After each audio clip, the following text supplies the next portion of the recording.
Hi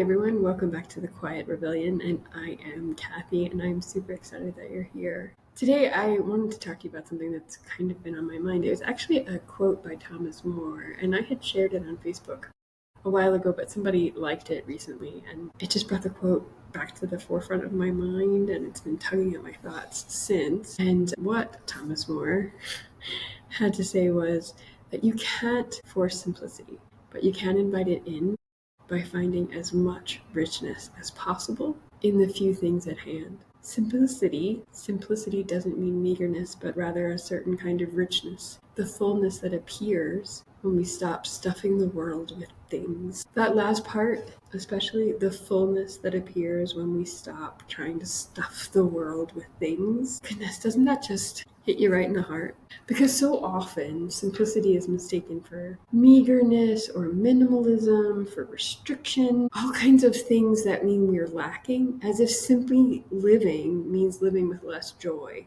instead of more meaning. But Thomas More, he reminds us that simplicity is a form of abundance, a richness that comes from not more stuff, but a deeper connection with what we already have and with the people in our lives. So in this episode, we're going to explore that idea a little bit. Like, how do we invite simplicity without trying to force it? Because I think a lot of times we feel like we have to force it, right? Like if we just plan a little bit more and we get rid of this and we declutter, and if I just am really rigid and strict with my intentions in my life, then it'll be more simple. But I think that's a myth. And I also think that this idea, kind of the social media idea of minimalism as deprivation, becomes this weird kind of martyrdom. And I really want us to kind of look at that and see if that's true. We've been told, especially in the world of lifestyle blogs and glossy social media posts, that simplicity equals minimalism. White walls, capsule wardrobes, sleek countertops, everything in its place. And while I do believe everything has a place and everything in its place, and there's nothing wrong with any of that. For some of us, we need the capsule wardrobes. We need all the minimalist things. There's nothing wrong with it. But the idea that some of that creates is that it's something that we can attain, or that we can achieve it if we just pare down enough, if we just get rid of that one red sweater and have everything be beige and black. But here's the truth. You can declutter your entire house and still feel overwhelmed. Simplicity isn't something you can arrange just right. It's not an aesthetic, it's an experience. It's a way of living. You don't have to get rid of your plastic laundry baskets to find a wicker one. What we want to do is use what we have and find joy in our lives so that we can experience life, so that we can move through our days in a way that feels good, in a way that chooses presence over pressure. And it wasn't until I started shifting from doing to noticing what was already good and full in my life, that things begin to soften. And I think that's what living simply is really about. It's about living a softer, gentler life for ourselves, for our loved ones, for our communities, for the earth. And so that's what we're going to talk a little bit about here. We're going to talk about practicing a way of inviting simplicity into our lives with gentleness, with honesty, with healing, perhaps. This is the heart of today's conversation. I want to offer you several practices, not rules. These are not a checklist. This is an invitation for gently welcoming simplicity into your days. The idea is that I don't want you to have like another to-do list, right? We all have plenty of to-do lists. We all have lots of things that we're trying to do. This is not about that. This is not about being more organized or getting that perfect planner or software that's going to Todoist or Notion or Airtable or whatever, or another spreadsheet. It's not about that. If anything, we're all doing way too much. So let's try to welcome simplicity into our days. These are small, slow things that are rooted in noticing, not achieving. This is not about getting a gold star. This is not about doing something perfectly. This is not about like crossing things off the to-do list. We're not doing any of that. We're going to notice our lives. And the first thing I want us to do is to savor one ordinary thing each day. Pick one ordinary thing to savor, not to get done, not to optimize, but to experience. I don't know what that is for you. Maybe it's kneading bread. Maybe it's the way the afternoon light comes through the window, or the way the leaves dance in the wind. Maybe it's your dog's sigh as he or she settles down beside you. Let it be ordinary. But even more than letting it be ordinary, let it be enough, right? It doesn't have to be more. Let the day and the simple things be enough. Notice them so that you can treasure them. These are the moments that create a life. Honestly, the big milestones are wonderful, right? They're great. We all have them. But life is not lived in the big milestones. These are the small, repeated things that we can often overlook, but shouldn't, because savoring is simplicity in action. It's not flashy, but it is rich. Number 2, anchor to ritual, not routine. Now, look, routines are very helpful. I like my routine, right? I have a very kind of, not regimented because I'm not super strict about it, but I have certain things I like to do in a certain order every day, right? Like I get up, I get on the treadmill and walk, and I have breakfast, and I have my coffee, and I pet my cats in a very particular order. But the thing is, rituals hold meaning. They give ordinary things a sacred shape. For example, my morning coffee isn't just a caffeine fix. It's a moment of grounding before the day gets too busy. I sit with my cup. Usually my cat Daphne sits with me while I'm having my coffee. And I give her a little pet, and she purrs, and we just kind of sit together. Maybe sometimes I play Wordle too. But just to be honest, but often it's just me and the cat just sitting and grounding into the day and relaxing together before rushing around with all the things that we have to do in a day. So I'm guessing that you have things like that too, right? It's just this little thing that I pay attention to that feels like a ritual. So I'm turning a routine into a ritual, but that doesn't mean that I have like incense or chants or that I do any kind of like, I'm not even doing any sort of praying or meditation. I'm just paying attention to my cat. I'm making sure that I'm doing something with intention. I'm spending time with her. I'm having my coffee. I'm enjoying the flavors. I really like coffee. It's not just caffeine. And so I'm having a little intention. And sometimes that can just be something else, like a ritual can be lighting a candle before dinner, saying a prayer or a quiet thank you when the bread comes out of the oven, putting your phone away when you take a walk. I know we all want to take pictures all the time, right? And I'm guilty of this too, especially I live in such a beautiful place, and sometimes I'm out taking a walk and I just want to take a picture of everything. But you know what? I can leave my phone in my pocket. Because in those rituals, these simple things that we're doing, like petting the cat or the dog or having tea or lighting the candle, we find spaciousness. We allow our day to open up a little bit, and we also find connection with ourselves and our own thoughts, with our pets, with the people we live with our community, with nature, whatever it is, we find connection. And that connection is what leads us to simplicity. All right. Number 3, let's look for fullness in the season you're in.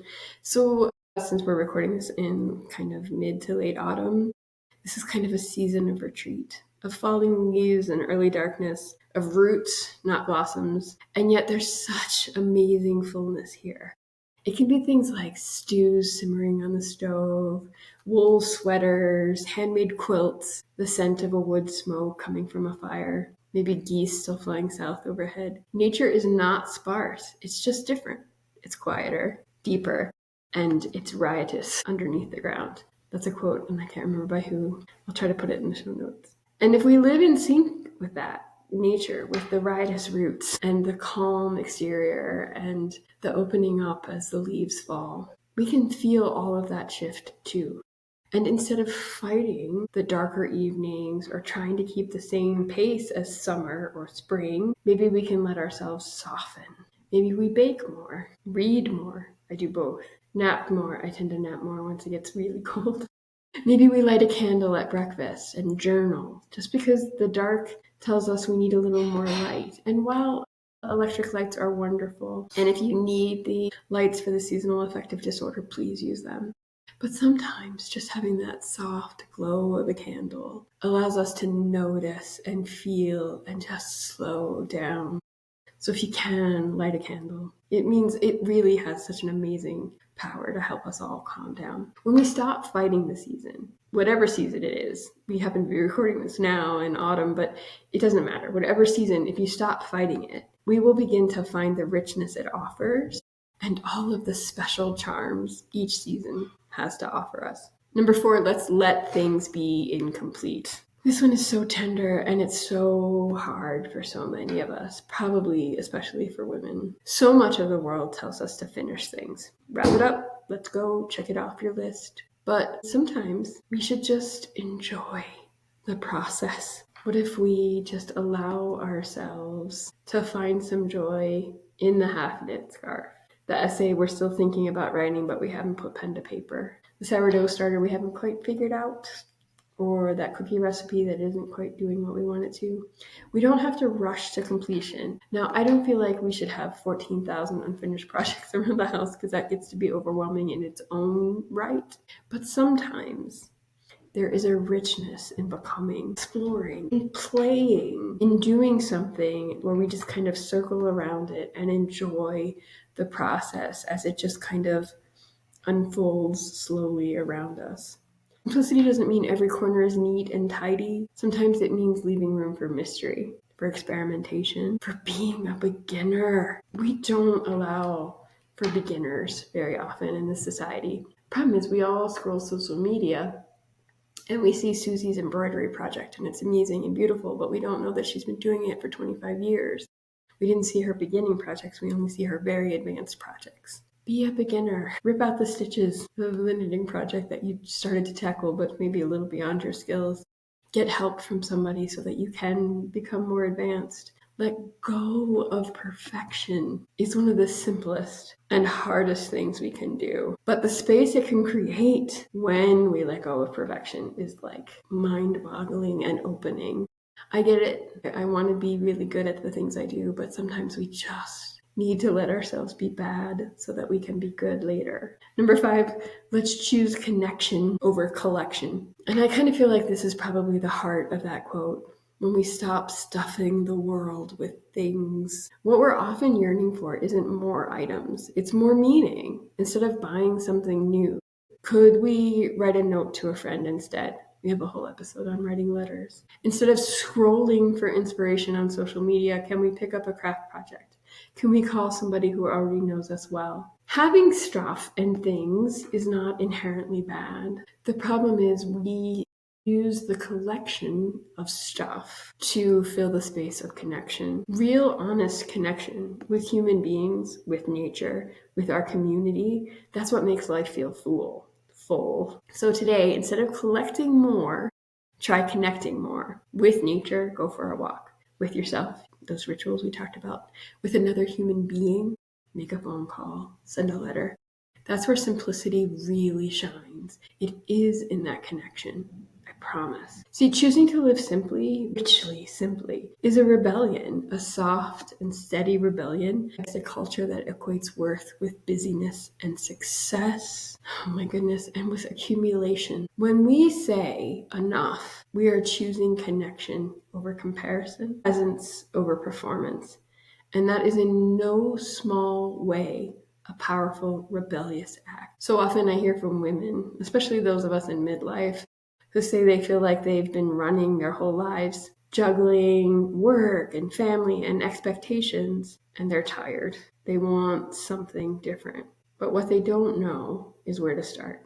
And let me just tell you, it doesn't necessarily have to be women or midlife, but where I always suggest beginning is with one moment of noticing. Notice the way your cat stretches in the sun, or the way steam rises from your cup of herbal tea in the afternoon. Notice your breath as it slows down when you finally sit down at the end of a busy day. That noticing is the doorway to a simpler life, because it allows us to have some intention. You don't have to earn this. You already inherently have earned it and deserve it. You can just step into it. You can just live simply, just as you are right now. I want to encourage you to just simply remember that you don't have to simplify your whole life overnight.